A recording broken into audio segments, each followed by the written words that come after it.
प्राचीन काल में जब ब्रह्मांड की रचना अपने प्रारंभिक चरण में थी, एक अद्भुत सभा का आयोजन किया गया। यह सभा थी देवों की, जहां सभी प्रमुख देवी देवता एक साथ एकत्रित हुए थे। इस सभा का उद्देश्य ब्रह्मांड के संतुलन और भविष्य की दिशा तय करना था। सबसे पहले भगवान ब्रह्मा प्रकट हुए, जो सृष्टि के रचयिता हैं। उनके चार मुख चारों दिशाओं में ज्ञान का प्रकाश फैला रहे थे। अगले क्षण भगवान विष्णु अपने दिव्य शेषनाग पर विराजमान होकर पधारे।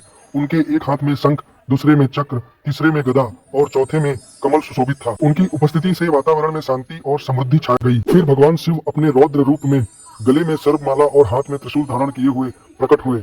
उनकी जटाएं से गंगा प्रवाहित हो रही थी और उनके माथे पर तीसरे नेत्र चमक रहा था।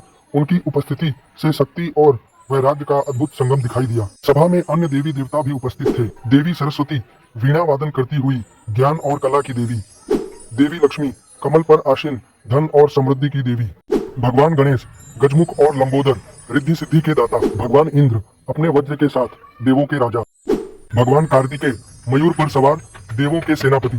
सभी देवों ने अपने अपने आसन ग्रहण किए। ब्रह्मा जी ने सभा का शुभारंभ करते हुए कहा, हे देवगण, आज हम यहाँ ब्रह्मांड के भविष्य पर विचार करने के लिए एकत्रित हुए हैं। हमें यह सुनिश्चित करना है कि धर्म की स्थापना हो और अधर्म का नाश। विष्णु जी ने अपनी शांत मुद्रा में कहा, सृष्टि का संतुलन बनाए रखना हमारा परम कर्तव्य है। हमें ऐसे मार्ग प्रशस्त करने होंगे जिनसे प्राणी मात्र का कल्याण हो। शिव जी ने गंभीर स्वर में कहा, समय समय पर सृष्टि में विनाश भी आवश्यक है ताकि नव सृजन का मार्ग प्रशस्त हो सके।